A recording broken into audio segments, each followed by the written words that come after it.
Welcome to the 7th episode of BAI Communications Smart Communities podcast, where we speak with business leaders and industry experts to ask them what the future holds for connectivity.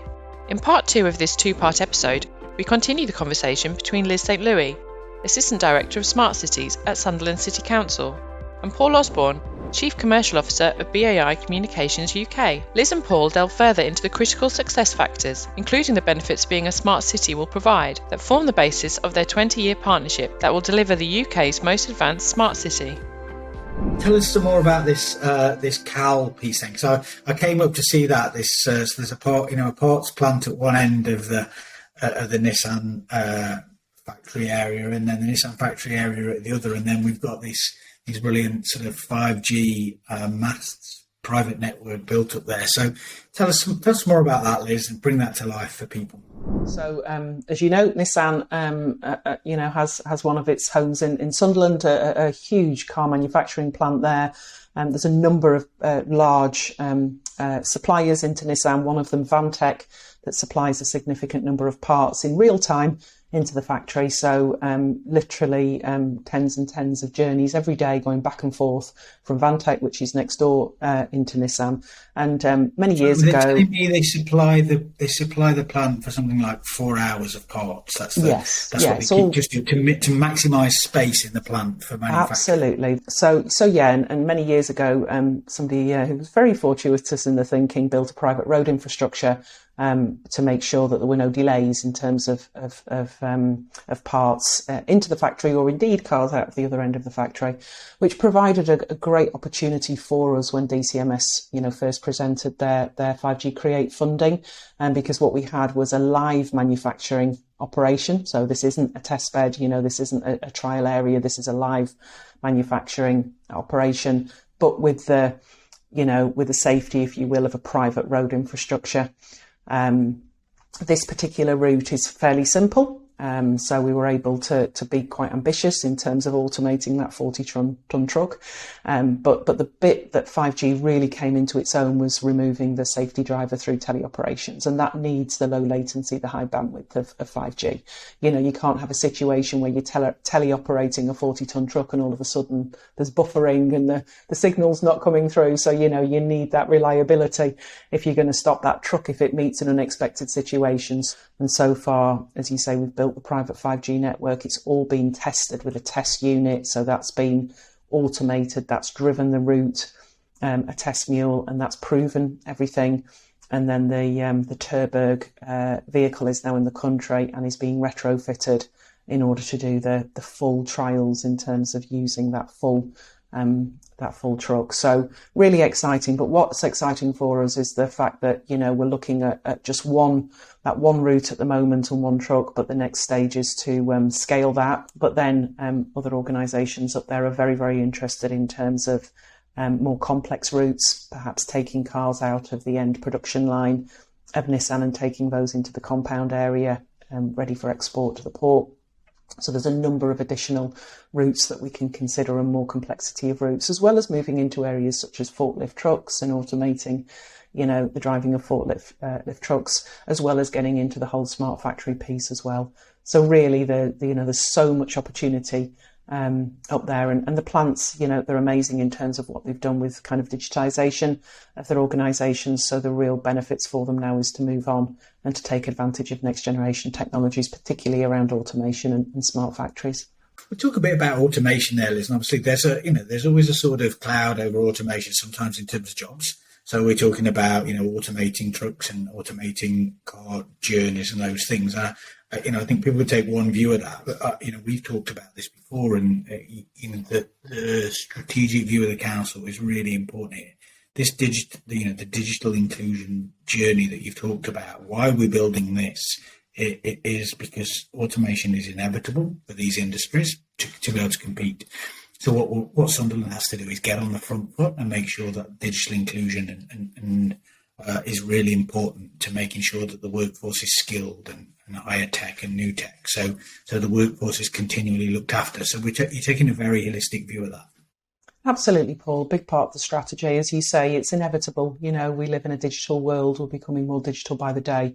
And so actually really taking that holistic approach and looking at the opportunities afforded by digital skills and education and enterprise, but also, as you mentioned there, digital inclusion, and making sure that we leave no one and nowhere left behind on this journey. So we do have a very active partnership with Digital Catapult. We are working in schools at the moment, working with children and young people, working with their guardians and parents, and also working with the voluntary and community sector organisations. We have a thriving BCS sector in Sunderland to really reach children and young people, to help them understand the opportunities afforded by viable careers in tech, but also working with people that are perhaps retraining, reskilling, leaving college and university, perhaps just have ideas that they think they may be able to bring to market. So again, we've got another initiative where we're working to look at creating new tech startups in the city. That's been in place for a little time now, and we've had some real success in creating tech startups in the city. And again, having the network of networks, having global partners such as BAI and that really strong and diverse supply chain that you mentioned earlier, creates a lot of those opportunities. So, and working through digital inclusion as well, so helping people to benefit from the opportunities afforded. Yeah, exactly. And again, we've talked about City Fibre before. Obviously, they're deploying a lot of fibre in the city, was great. And there's, there are other fibre providers in the city already. Virgin and BT, I know, are in the city, but big expansion plan from City Fibre, hopefully to bring more communities on and connected with, with some super fast broadband. But also, I think we have the opportunity to, as we're deploying this 5G network, to put a fixed wireless access solution available. So if there is no fibre in communities, and there are communities that are still, not connected up with fibre, or, some of them, maybe there's copper in there, maybe even the distribution of copper is not hitting all of these communities. So I think a really interesting opportunity for us to use this 5G network to bring people online who are still not connected. Absolutely, Paul. I mean, we've already done that with some of the early stages of our free ultra-fast Wi-Fi network, where we were able to connect, a primary school in one of our most deprived wards, Hudson Road. Previously, they couldn't even download a YouTube clip in a classroom. I mean, can you imagine that in today's world? And through the millimetre wave solution, as you say, and some of the technologies, we were able to provide them with, close to 1 gig of connectivity. And it's just made a whole world of difference. Kids that had never seen the internet, it's now part of the curriculum. They are able to bring YouTube into the classroom. They are able to have remote sessions with one of their twin schools over in Bangladesh. They are able to benefit from things like online coding clubs. And it just brings a whole world of opportunity for a community that previously just didn't have it. And one of the great things in Hudson Road as well, we've been able to put in place a parental Wi-Fi network. So, and the school are just tremendous. They've got some great digital advocates, and, they work with the parents and guardians of the children, and they're able to help people with things like claiming free school meals online, putting in the places for school, putting in their applications for school places, etc. And just teaching basic digital skills that people can benefit from much wider in their lives. And we were also able, through a bit of a kind of leaky Wi-Fi concept, if you will, able to put connectivity in 2 of the Gen 2 tower block community rooms. Social housing. And again, just, tenants there being able to access some really fast speeds free of charge, be able to help with a whole host of things such as, job searches and universal credit claims. And so again, just bringing a whole range of digital skills out to communities. You can go to one extreme, sort of the 5G network, the autonomous trucks, but what a difference that can be made, just in things like basic public service delivery with an IoT backbone. So having that Internet of Things right across the city. We're working with our environmental services colleagues at the moment, and with our transport and highways colleagues. And again, such a range of opportunities there. So everything from, smart bins that we're exploring to gully sensors, to looking at the life buoys and the throw lines that we have along the riverbank, and how that can be, that can be improved, and that can, instigate a much less kind of inspection regime, because we can constantly monitor the integrity of those devices along the river. We're looking at pest control and opportunities there. We're looking at our cycleways in the city and the role of sensors and tech and what a difference that can make. We're looking at our highways and road infrastructure. And again, through things like our Vivacity road and traffic sensors, again, looking at flows, traffic flows, pedestrian flows across the city, how that can inform real-time interventions through things like linking into the Urban Traffic Management Centre in Newcastle, but importantly for longer urban planning considerations as well. So just such a whole host of opportunities. And of course, what often prevents local authorities from progressing is the cost of the underlying connectivity. But thankfully, because we have the underlying connectivity now, then we can benefit really rapidly from a range of digital and data solutions. Yeah, no, I think it's really exciting, the opportunity stack, and you talked about the financing behind these things, but I think maybe we could touch on the Joint Innovation Board and how the partnership works here, because agreed is that we will jointly assess all the innovations that come through the pipeline. So we set up a Joint Innovation Board, which is chaired by the council.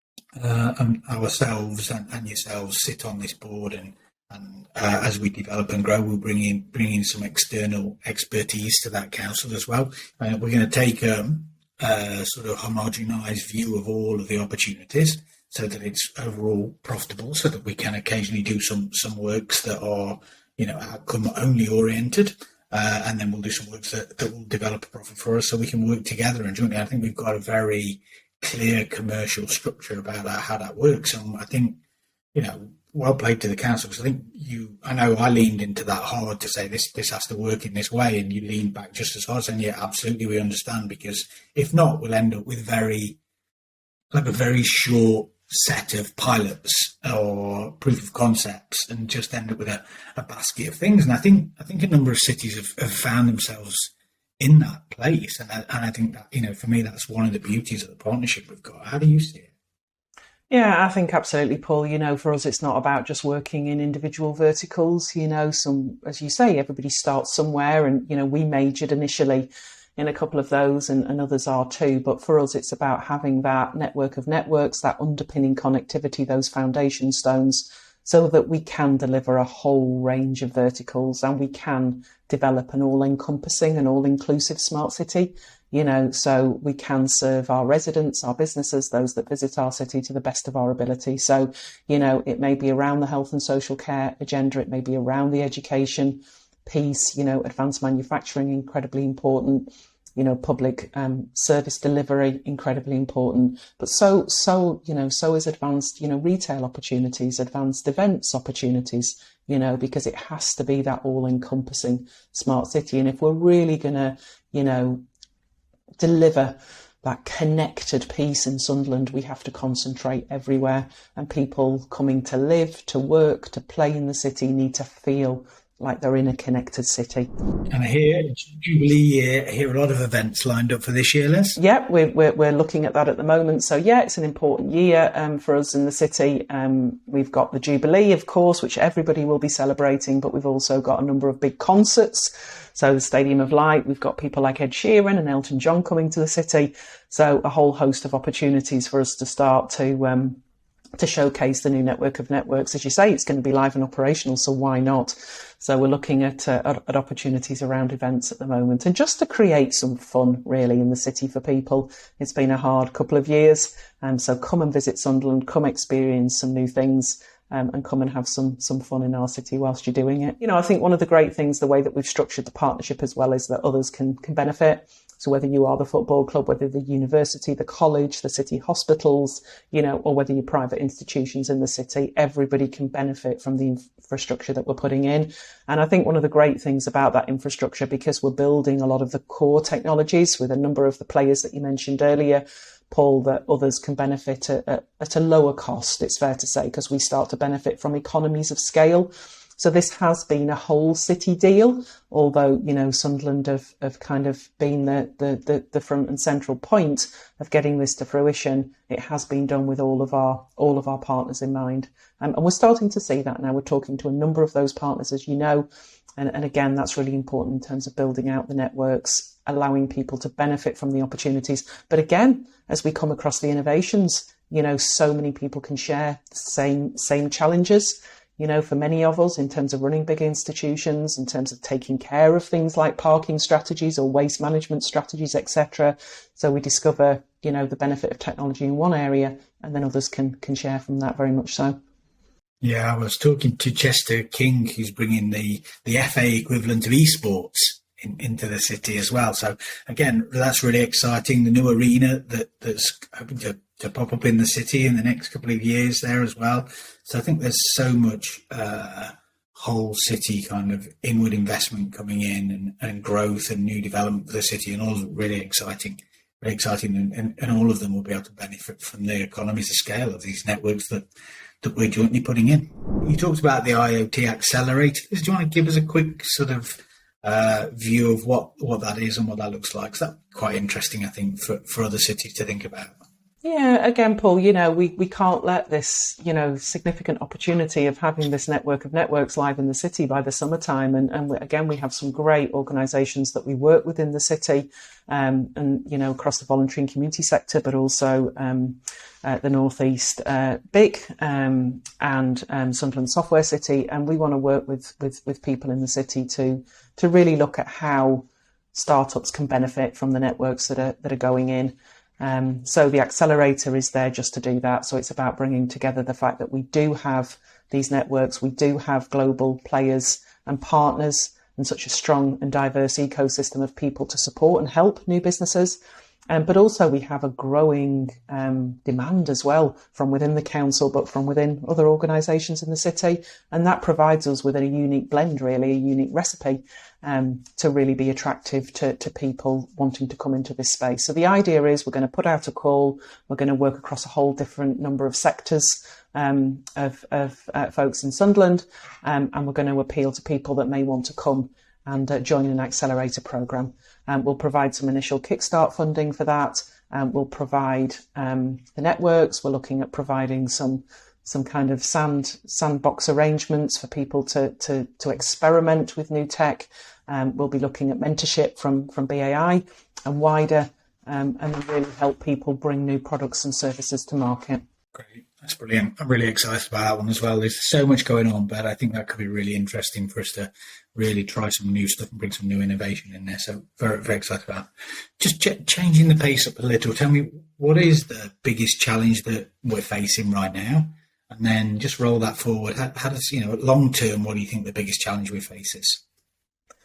I mean, every challenge, Paul, is an opportunity, isn't it? Hey, glass half empty, glass half full. But I think really at the moment for me, it's just the sheer scale of the opportunity, and understanding the use cases that we work on and the priorities that we set. As you know, there's so much can benefit, for us already in just using 4G, in using IoT, in using Wi-Fi, and absolutely we can't forget that. But 5G is here, it's coming. We've already established some good use cases around 5G, but many of the products and services coming to market, and many of the use cases haven't yet been invented. So I think it's just the scale of the opportunity, really, and ensuring that we use our capacity and our resources wisely in terms of gaining maximum traction. And I think that will continue for us for a number of years. And I think the other thing for me, it's about bringing people with us on this journey. We've got to bring Sunderland residents with us on this journey. The businesses in Sunderland, as I say, people that work in the city and that come and play in the city. And we want everybody to feel like it's a truly connected city, and that it's truly benefiting them in their lives and the things that they need in order to live their lives. And again, that comes back to that all-encompassing smart city. It's got to mean something for everybody. Otherwise, we will be leaving some people behind on the journey, and that's something that we can't do. Fantastic, thanks, Liz. That's really clear. Probably the last question for me really is: I think, what advice would you give to other cities that are looking to sort of progress on their smart city journey, from what you've been through over the last 3 years of the journey so far? What's the advice to them? How should they be thinking about it? How should they be approaching it? What advice would Liz give to Liz 3 years ago? I think, what's worked for us, I guess, is a reflection, and we have been doing some of that reflecting. We've got great digital leadership in the city, I have to say, and that's really driven this agenda and stood us in good stead. I think having that whole city approach has been incredibly important. It's not just the council on its own. And you'll remember, Paul, when we were in dialogue, we were able to present a fairly united front with many of the organisations. And you can't make a business case around advanced connectivity stack up with just one organisation. It has to benefit a whole city in order for the return on investment. So I think trying to galvanise a whole city approach, ensuring that you've got strong digital leadership and that actually you put that resource and that capacity into leading this agenda. So you have to be flexible, but being clear about your strategy and what works for you and your locality, I think, is incredibly important. And then making the decisions and executing on that and executing well, not taking on too much, so that, as you say, you can do what you set out to do well, and really, keeping that pace in mind, as you go. I think for us, having those very strong partnerships and that diverse ecosystem's been incredibly important. We've worked with a number of, technical, of legal, of financial experts along the way for short periods that have always stood us in good stead. So I think, recognising that you can't do this on your own and absolutely learning from others. We're really lucky in this space. We've got a national kind of smart city group where we all share learning and insights and information.